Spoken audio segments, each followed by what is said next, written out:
Notice issue कर दिया सुधाकर सिंह को, चंद्रशेखर यादव पर क्यों नहीं? जब से सरकार बनी तब से कर रहे हैं, तो आप 6 महीने के बाद भी जाके और 15 दिन का नोटिस दे दिया। कोई जरूरत नहीं थी इस नोटिस को, कार्रवाई करनी होती तो सीधे सीधी कार्रवाई करते। सरकार पूछ रही है कि आप कौन सी जाति के हैं, तो ये भी पूछा जाएगा ना कि कार्रवाई जिस पर हुई है वो किस जाति का है, कार्रवाई जिस पर नहीं हुई है वो किस जाति का है। आरजेडी और तेजस्वी यादव की पूरी पॉलिटिक्स मुस्लिम यादव पर लिमिटेड है। चंद्रशेखर यादव कम्युनिटी से आते हैं, तो कैसे एक्शन ले लेंगे? नमस्कार, स्वागत है आप सभी का इनसाइडर लाइव में। मैं आपके साथ कोमल। आखिरकार पूरी की पूरी जेडीयू पूर्व कृषि मंत्री और आरजेडी विधायक सुधाकर सिंह पर जिस कार्रवाई का इंतजार कर रही थी उसकी प्रक्रिया शुरू हो गई है। आरजेडी ने अपने विधायक सुधाकर सिंह को कारण बताओ नोटिस जारी कर दिया है। सुधाकर सिंह इधर लगातार सीएम नीतीश कुमार पर हमला बोल रहे थे। चोरों के सरदार से शुरू हुआ बयानबाजी का सिलसिला शिखंडी, बेशर्म और फिर टेकुआ की तरह सीधा करने तक जा पहुंचा। सुधाकर सिंह के बयान के बाद महागठबंधन में महासंग्राम सा छिड़ा हुआ था। जेडीयू सुधाकर सिंह पर कार्रवाई की लगातार मांग कर रही है। सुधाकर सिंह की गाली गलौच वाली टिप्पणी के बाद तो तेजस्वी यादव ने यह कह दिया था कि उनके खिलाफ कार्रवाई होगी। इस तरह के बयान को बर्दाश्त नहीं किया जाएगा, ये तेजस्वी यादव ने कहा था। लेकिन सवाल ये कि सुधाकर सिंह पर ही कार्रवाई क्यों, जबकि मंत्री चंद्रशेखर यादव पर तो पूरे देश में बवाल मचा हुआ है, लोगों की आस्था आहत हुई है। क्या तेजस्वी यादव कास्ट पॉलिटिक्स खेल गए? इसी मुद्दे पर चर्चा करने के लिए हमारे साथ हमारे एडिटर पवन प्रकाश हैं। सर, क्या लगता है इस कार्रवाई को कैसे देखते हैं? देखिए, ये कार्रवाई बहुत ज़रूरी थी।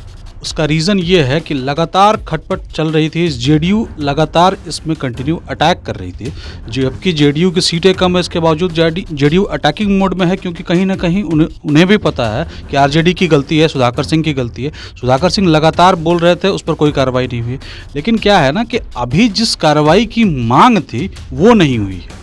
अभी इन्होंने लेटर दे दिया, नोटिस इशू कर दिया सुधाकर सिंह को, ठीक है। चंद्रशेखर यादव पर क्यों नहीं? चंद्रशेखर यादव इनके शिक्षा मंत्री आरजेडी कोटे से हैं, विधायक बने हैं मधेपुरा से। तो चंद्रशेखर यादव का जो बयान है, वो रामचरितमानस के ऊपर जो उनकी टिप्पणी है, वो उसका विवाद बिल्कुल नहीं थमा है। कल भी जेडीयू ने अटैक किया। नीतीश कुमार भले ही कह रहे हैं कि हमने कह दिया है, समझा दिया है, तेजस्वी यादव देख रहे हैं, उन्हें भी बता दिया। लेकिन क्या है ना कि वो कुछ भी क्लियर नहीं हुआ है कि तेजस्वी का स्टैंड क्या है, मतलब इन सार्वजनिक तौर पर उनका स्टैंड क्या है, ये क्लियर नहीं है। तेजस्वी यादव साफ साफ अभी तक यही दिख रहे हैं कि वो चंद्रशेखर यादव के पक्ष में हैं, जबकि सुधाकर सिंह को उन्होंने नोटिस अब जारी कर दिया। लेकिन ये नोटिस पर मामला शांत पड़ने वाला नहीं है, क्योंकि ये नोटिस एक आईवाश की तरह है। जेडीयू इसको अच्छे तरीके से समझ रही है और इसीलिए आज भी डिमांड हो रही है यही कि चंद्रशेखर यादव पर कार्रवाई हो। अच्छा, क्या लगता है तेजस्वी क्या प्रेशर में आके ये कार्रवाई कर रहे हैं? क्योंकि कहा यह जा रहा है, बीजेपी की तरफ से ये कहा जा रहा है कि तेजस्वी यादव अपनी कुर्सी बचाने के लिए सीएम के दबाव में आकर ये कार्रवाई कर रहे हैं। तो क्या सच में प्रेशर में आ गए हैं तेजस्वी यादव? बिल्कुल प्रेशर में है। प्रेशर में नहीं रहते तो सुधाकर सिंह पर कोई कार्रवाई नहीं करते। सुधाकर सिंह आज से थोड़े ना बोल रहे हैं। आप देखिए, अपने पास वो पूरी लिस्ट है, वो हम लोगों ने अपने insiderlive.in पे ये खबर भी चलाई है कि तेजस्वी सुधाकर सिंह ने कब कब नीतीश कुमार पर हमले किए। 12 सितंबर 2022 को सरकार बने हुए सिर्फ 6 दिन हुए थे, और मतलब उन्होंने कह दिया कि कृषि मंत्री या किसी भी मंत्री के सीएम नीतीश कुमार नहीं सुनते। नीतीश कुमार को एक तरह से एरोगेंट बता दिया, तानाशाह बता दिया। तो एरोगेंट, तानाशाह, सब कुछ बता दिया उसी दिन जब एक हफ्ता भी नहीं हुआ था इस सरकार को। उसके बाद 13 सितंबर को कहा कि नीतीश कुमार और उनकी कैबिनेट की मीटिंग थी, कैबिनेट मीटिंग में बहसा बहसी हो गई। उन्होंने कहा कि नीतीश कुमार ने ये कहा कि आप कुछ भी कहते तो हम जांच करा लेते। तो सुधाकर सिंह पहली बार नीतीश कुमार के रिजिम में ऐसा कोई मंत्री काम कर सका जो सुधाकर ने उस दिन किया। सुधाकर सिंह ने क्या किया कि मीटिंग छोड़ा और निकल गए। तेजस्वी यादव सब कोई वहीं पर थे, नीतीश कुमार थे, किसी की उन्होंने नहीं सुनी, वो निकल गए। 14 सितंबर को वही कहा कि सरकारों के खेल से कोई बचा है क्या, मतलब सरकार पर सीधा अटैक, कंटिन्यू अटैक। जब तक मंत्री रहे रोज बयान देते रहे। कृषि मंत्री थे नीतीश कुमार, 3 कृषि रोड मैप लागू किए हुए हैं और हर दिन कृषि रोड मैप की धज्जी उड़ाई। 15 साल, 16 साल, 17 साल नीतीश कुमार ने जितना कृषि पर काम किया, जो भी उन्होंने बताना चाहा कि हमने कृषि पर काम किया है, बिहार में मतलब किसानों की जो उत्पादक क्षमता है उसको बढ़ाया, सब कुछ कहते रहे नीतीश कुमार। और सुधाकर सिंह ने आके 1 महीने में सब कुछ कह दिया कि नहीं, सब बर्बाद, कृषि रोड मैप फालतू, बेकार, यूजलेस। ये साफ साफ हर बार वो कहते रहे। उसके बाद से कह दिया कि 17 साल में बिहार का सिस्टम जर्जर हुआ 26 सितंबर को, मतलब 1.5 महीने में सिस्टम जर्जर हो गया 17 साल में, यानी कि नीतीश कुमार जब से बने हैं सिस्टम जर्जर हुआ। ये नीतीश कुमार के ही मंत्री कह रहे हैं। अब मतलब और क्या बचा हुआ था? कुछ भी नहीं बचा है। लगातार कहते कहते उसके बाद शराबबंदी पर उतरे, शराबबंदी पर भी वही खेल, वहाँ से आगे बढ़े तो शिखंडी कह दिया, भिखारी कह दिया, सब कुछ तो कह दिया। कल ही तो उन्होंने फिर कहा कि बिल्कुल सीधा कर देंगे। बिल्कुल सीधा कर देंगे। अब ले देकर आप मैंने किस चीज़ का स्पष्टीकरण दे रहे हैं? आप दे देते नोटिस, बिल्कुल कार्रवाई कर देते अगर आपके में हिम्मत थी तो। लेकिन क्या है ना कि वो कार्रवाई भी उनको नहीं करनी है।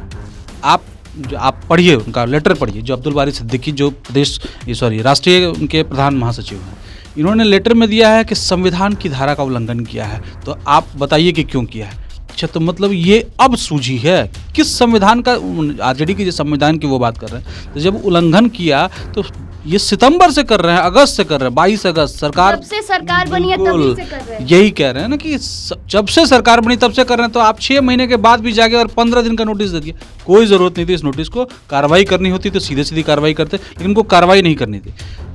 फंस के कार्रवाई वो कर रहे हैं। उसका मामला क्या है ना कि चंद्रशेखर यादव फंस गए हैं। अब चंद्रशेखर यादव के स्टैंड पर ले दे के पार्टी उनके पीछे खड़ी है। जगदानंद सिंह भी खड़े हो गए हैं, सब कोई खड़ा है, तेजस्वी यादव भी खड़े हो चुके हैं। तेजस्वी यादव कह देते हैं बहुत खूबसूरती से कि इस देश की सबसे पवित्र किताब संविधान है। कहाँ कोई तो एक ना एक तरह से वो उनका बचाव कर रहे हैं। हाँ, तो तेजस्वी यादव चंद्रशेखर यादव का बचाव कर रहे हैं। तो अब खींचतान मची है, खटपट मची है, रोज बयानबाजी हो रही है, करते करते कहीं ऐसा ना हो कि सरकार निकल जाए। सरकार बचाने के लिए ये पूरा खेल हुआ, तो बलि का बकरा बना दिया गया सुधाकर सिंह को। क्योंकि सुधाकर सिंह का ये रिमार्क इतना भी नहीं था शुरुआत में। अभी हाल के दिनों में तो उनका रिमार्क थोड़ा सा मतलब आउट ऑफ द वे गए हैं, लेकिन क्या है कि रिमार्क वैसा भी नहीं था जिस पर उनको चुप नहीं कराया सकता था या कार्रवाई नहीं हो सकती थी। आप कार्रवाई करते तो तब नहीं किया, अब इसलिए किया क्योंकि फंस गए हैं चंद्रशेखर यादव। सिंपल खेल वही है जो आप कह रही थी। अच्छा, ऐसा भी कुछ हो सकता है कि चंद्रशेखर यादव का मुद्दा अभी बहुत ही ज़्यादा गरमाया है, तो उस मुद्दे को ठंडा करने के लिए ये कार्रवाई की बात सामने ला दी गई है? नहीं ठंडा होगा ना चंद्रशेखर यादव का मुद्दा। चंद्रशेखर यादव ने इस जो टिप्पणी की है वो धार्मिक टिप्पणी है। अब धार्मिक टिप्पणी इस देश में इतनी जल्दी शांत नहीं पड़ती है। सुधाकर सिंह का मामला क्या था? सुधाकर सिंह ने नीतीश कुमार पर अटैक किया। जो था सब कुछ बिहार के अंदर था, बिहार की पॉलिटिक्स से रिलेटेड था, उसमें कहीं कोई दूसरा इशू नहीं था। बीजेपी को उस पर कोई आपत्ति नहीं, बीजेपी अपना सपोर्ट में बयान करते थे सुधाकर सिंह के। लेकिन क्या है ना कि अब खेल आगे निकल गया है, साधु संत इसमें इन्वॉल्व हो गए हैं। साधु संतों की तरफ से भी जो बातें कही गई वो भी मतलब असंवैधानिक टाइप से हैं। तो सब कुछ इसमें ब्रॉडर लेवल पे जा चुका है। सुधाकर का फलक जो है बहुत कम था। सुधाकर के जो इशू है वो बिहार भर से सीमित था, लेकिन ये पूरे देश से सीमित है। लेकिन दिक्कत क्या है कि कार्रवाई जो नीतीश कुमार आरजेडी ने की है वो बिहार को बचाने के लिए, मतलब बिहार में उनकी जो दिक्कत है वो ना हो ये बचाने के लिए। उनको देश से कोई मतलब नहीं है, वो कहीं सीट नहीं जीतने वाले हैं, बाहर कोई पॉलिटिक्स उनको नहीं करनी है, उनको सिर्फ बिहार से मतलब है। और बिहार की पॉलिटिक्स को बचाने के लिए उन्होंने सुधाकर सिंह पर कार्रवाई की। अच्छा, आप कह रहे हैं कि मंत्री चंद्रशेखर यादव के बयान पर तो पूरे देश में बवाल मचा हुआ है, तो ये हम भी देख रहे हैं कि चंद्रशेखर यादव के बयान पर तो पूरे देश से प्रतिक्रिया आ रही है, धार्मिक आस्था को ठेस पहुंची है। लेकिन इन पर तो सुधाकर सिंह पर तो सिर्फ बिहार में ही बवाल है। तो क्या ऐसी वजह है क्यों सुधाकर सिंह पर ये कार्रवाई कर रहे हैं और चंद्रशेखर यादव पर तेजस्वी यादव कार्रवाई नहीं कर रहे हैं? क्या वजह है? क्या कास्ट फैक्टर है? बिल्कुल कास्ट फैक्टर है। आरजेडी और तेजस्वी यादव की पूरी पॉलिटिक्स मुस्लिम यादव पर लिमिटेड है। चंद्रशेखर यादव यादव कम्युनिटी से आते हैं, तो कैसे एक्शन ले लेंगे? जब आप उनके खिलाफ नहीं हैं तो एक्शन कैसे ले लेंगे? आप तार्किक तौर पर उनसे खिलाफ नहीं है। किसी भी आरजेडी के नेता ने ये कभी नहीं कहा कि वो चंद्रशेखर यादव के बयान का समर्थन नहीं करते हैं। किसी ने विरोध भी नहीं किया, विरोध तो बिल्कुल नहीं किया, बिल्कुल नहीं किया। तो ये बिल्कुल कास्ट ही पॉलिटिक्स है। आरजेडी को अपनी ज़मीन मजबूत रखनी है, मुस्लिम और यादव वोट बैंक उनको मजबूत रखना है, उनको चाहिए तो वो बिना मतलब में किसी यादव नेता पर कार्रवाई बिल्कुल नहीं करेंगे। अच्छा, नीतीश कुमार भी चंद्रशेखर यादव के बयानों पर कुछ वैसा बोल नहीं रहे हैं। हालांकि बोल रहे हैं कि हाँ, बयान देना गलत है, धार्मिक चीज़ों पर नहीं बोलना चाहिए, लेकिन कार्रवाई की तरफ मतलब उनका कोई रुख ही नहीं है। तो क्या लगता है कि मुख्यमंत्री नीतीश कुमार भी कहीं ना कहीं यादव वोटरों को ही ध्यान में रखते हुए कुछ ऐसा कर रहे हैं, क्या ऐसा कुछ है? नीतीश कुमार को अकेले कभी यादव वोट नहीं करेंगे। जब नीतीश कुमार अकेले रहेंगे तो यादव वोट्स उनको नहीं मिलेंगे।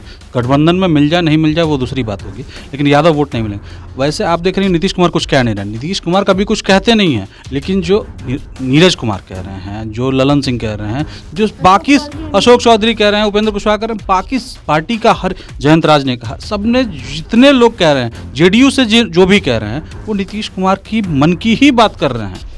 अपने मन से कोई नहीं बोलता है। आप देखिए कि पिछले 6 महीने में कहाँ जेडीयू का कोई प्रवक्ता किसी पॉलिटिकल इशू पे कुछ बोलता था। वो लोग आते थे, उनके मंत्री प्रेस कॉन्फ्रेंस करते थे, अपने विभाग की बात करते थे, भाजपा पर अटैक करते थे, लेकिन इस तरह की पॉलिटिक्स में कहाँ इन्वॉल्व होते थे। इधर इन्वॉल्व हो रहे हैं, इसका मतलब ये है कि उनको क्लियर मैसेज है कि नहीं, इसको हैमर करना है। कहीं से नीतीश कुमार कांग्रेस वाली हालत में नहीं पहुंचना सकते कि हम हिंदू विरोधी वाले हालत में पहुंच जाएं और हमारा वोट बैंक खत्म हो जाए। नीतीश कुमार बहुत खूबसूरती से इसको कह देते हैं कि नहीं, हम सभी धर्मों का सम्मान करते हैं, करना भी चाहिए, ठीक बात है। इसलिए ये बात बिल्कुल गलत, मतलब ये सोचना है कि नीतीश कुमार कुछ नहीं बोले, नीतीश कुमार ही सब कुछ बोल रहे हैं। मतलब शब्द उनके, मतलब जो बोल रहा है वो फेस उनका नहीं है, लेकिन शब्द उन्हीं के हैं। लेकिन आरजेडी और जेडीयू में तो बवाल मचा हुआ है। भले ही ये सामने आकर कुछ नहीं कह रहे हों, लेकिन ट्विटर पे जैसे हम देख रहे हैं कि अभी ट्विटर वॉर तो दोनों तरफ से छिड़ा हुआ है। शिक्षा मंत्री ने ही अभी कह दिया कि तेजस्वी बिहार, शिक्षित बिहार, तो उस पर जेडीयू ने किस तरह से पलटवार किया वो भी हमने देखा। तो क्या लग रहा है, क्या दोनों के बीच सब कुछ ठीक है? नहीं, दोनों के बीच सब कुछ ठीक नहीं दिख रहा है, ये क्लियर है कि सब कुछ ठीक नहीं दिख रहा है, लेकिन इतना क्लैश चलते रहता है। ये बहुत बड़ा इशू नहीं है कि शिक्षित बिहार इन्होंने लिख दिया, शिक्षित कुमार नीरज कुमार ने लिख दिया, ठीक है, वो चलते रहता है, उसका कोई लार्जर इम्पैक्ट नहीं होगा। मीडिया में बने रहने के लिए ये सब कुछ चलता है, सिर्फ और सिर्फ मीडिया के लिए चलता है, इसका बहुत इम्पैक्ट ग्राउंड लेवल तक नहीं जाता है। लेकिन क्या है ना कि कोई कमज़ोर नहीं दिखना चाहता। नीतीश कुमार की पार्टी जेडीयू बहुत कमज़ोर स्थिति में विधानसभा में है, इसके बावजूद वो सबकी ज़रूरत है। भाजपा को अगर सरकार बनाना है तो अभी के टाइम में उन्हीं की ज़रूरत है, आरजेडी को सरकार बनाना है तो उन्हीं की ज़रूरत है। आरजेडी अकेले सरकार नहीं बना पाएगी, ये भी तय है कि अकेले सरकार नहीं बनाएगी। जिस दिन ऐसा कोई प्रयास होगा उस दिन कुछ ना कुछ टूट फूट तोड़ फोड़ मचेगी। इसलिए नीतीश कुमार मजबूरी हैं और इसीलिए वो ज़रूरी है। अच्छा, आप कह रहे हैं कि आरजेडी अकेले सरकार नहीं बना पाएगी, तो ऐसा सबके लिए ही है। बीजेपी अकेले सरकार नहीं बना पाएगी, जेडीयू अकेले सरकार नहीं बना पाएगी, तो क्या मतलब अलायंस में बिहार में जब भी कोई सरकार बनेगी तो अलायंस की ही सरकार बनेगी? देखिए क्या है ना कि आप सिस्टम में समझिए तो पिछले कई सालों से, मतलब पिछले कुछ चुनाव देख लीजिए, तो नीतीश कुमार कमज़ोर हुए हैं, लगातार कमज़ोर हो रहे हैं। उसके बावजूद वो कुछ मतलब सीएम बने हुए हैं, किसी भी तरह 15 में भी उनके सीटें कमाई, सीएम बन गए, 20 में उनकी भी सीटें कमाई, वो सीएम बन गए। तो नीतीश कुमार का ने जो अपने साथ जो कास्ट कोलैबोरेशन जो जोड़ा है, वो किसी भी एक जब दूसरे फैक्टर के साथ जैसे ही मिलता है वो सुपर पावर हो जाता है। बीजेपी के साथ मिल गया तो भी वो जीत गए, आरजेडी के साथ मिल गया तो भी वो जीत गए। इसलिए नीतीश कुमार को सब लोग लेकर चल रहे हैं और यही रीज़न है कि नीतीश कुमार हर बार सीएम भी बन जाते हैं। अच्छा, एक चीज़ नीतीश कुमार के बारे में ये भी कहा जाता है कि वो सरकार किसी के साथ भी बनाए, लेकिन उनके मन के खिलाफ अगर कोई जाता है तो उस पर कार्रवाई ज़रूर होती है। तो क्या सुधाकर सिंह पर जो ये कार्रवाई हुई है वो भी इसी की तरफ इशारा करती है? एक तरह से कह सकते हैं, लेकिन ये कार्रवाई बहुत पहले हो जाती तो नीतीश कुमार खुश हो सकते थे। आज नीतीश कुमार खुश होंगे चंद्रशेखर यादव पर कार्रवाई करके। आप कह रही थे ना कि चंद्रशेखर, कास्ट पॉलिटिक्स है कि नहीं, कास्ट पॉलिटिक्स तो होगी ही ना। बिहार में अब हर चीज़ कास्ट से ही जुटेगी, क्योंकि सरकार पूछ रही है कि आप कौन सी जाति के हैं, सबसे पूछ रही है, हमसे आपसे पूछा जाएगा, आने वाले वक्त में ये पूछा जाएगा। तो जब पूछा जाएगा तो ये भी पूछा जाएगा ना कि कार्रवाई जिस पर हुई है वो किस जाति का है, कार्रवाई जिस पर नहीं हुई है वो किस जाति का है। जब जाति वाली बात सरकार करेगी तो सरकार को बाकी लोग भी उसी नज़र से देखेंगे। अच्छा, अब आगे क्या लगता है सुधाकर सिंह का क्या अगला कदम होगा? क्या इसके बाद सुधाकर सिंह जो नीतीश कुमार पर मुखर रहते आए हैं अब वो पीछे हटेंगे या फिर नहीं, मुझे नहीं लगता है कि सुधाकर सिंह बहुत शांत पड़ने वाले हैं। सुधाकर सिंह ने अपनी पॉलिटिक्स बहुत अच्छे तरीके से की है।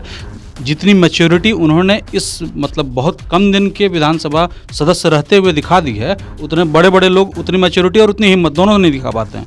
उन्होंने मैच्योरिटी भी दिखाई है, हिम्मत भी दिखाई है। कार्रवाई उन पर हो जाती है, पार्टी को उनको पर कार्रवाई कर देनी होगी तो वो हो जाएगी, लेकिन क्या है ना, उससे सुधाकर का इम्पैक्ट कमज़ोर नहीं होगा, क्योंकि सुधाकर शहीद होंगे। सुधाकर मतलब ऐसे ही जाया नहीं हो जाएंगे, बर्बाद नहीं हो जाएंगे, वो शहीद होंगे और शहीद होकर उनकी पावर शक्ति और ज़्यादा बढ़ेगी। पॉलिटिकल पावर की बात करें, और शहीद का मतलब पॉलिटिकली वो मतलब ये पार्टी की तरफ से शहीद है, पॉलिटिकली वो शहीद नहीं होंगे, पॉलिटिकली वो स्ट्रांग होंगे। जैसे ही आरजेडी उन पर कार्रवाई करेगी, आप देखिएगा कास्ट के फैक्टर्स और भी ज़्यादा मतलब मजबूती से उठेंगे, सब लोग उठाएंगे। अच्छा, जगदानंद सिंह का क्या होगा कदम, क्योंकि जब मंत्री सुधाकर सिंह ने इस्तीफा दिया था तब जगदानंद सिंह सीधे पार्टी से दूरी बना ली थी उस टाइम, और पार्टी कार्यालय नहीं आते थे, 1.5 महीने तक वो दूर रहे थे पार्टी से। तो क्या जगदानंद सिंह का अगला कदम क्या हो सकता है? जगदानंद सिंह बहुत सुधाकर सिंह के पक्ष में अभी नहीं दिखेंगे।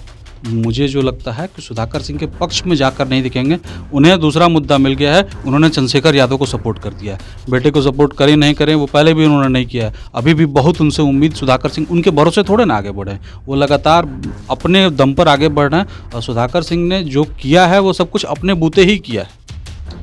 अब देखने वाली बात ये होगी कि मंत्री चंद्रशेखर यादव के आड़ में सुधाकर सिंह की बलि देते हैं तेजस्वी यादव या नहीं, ये देखने वाली बात होगी। आप देखते रहिए इनसाइडर लाइव। अब तक हमारे चैनल को सब्सक्राइब नहीं किया है तो सब्सक्राइब कर लें।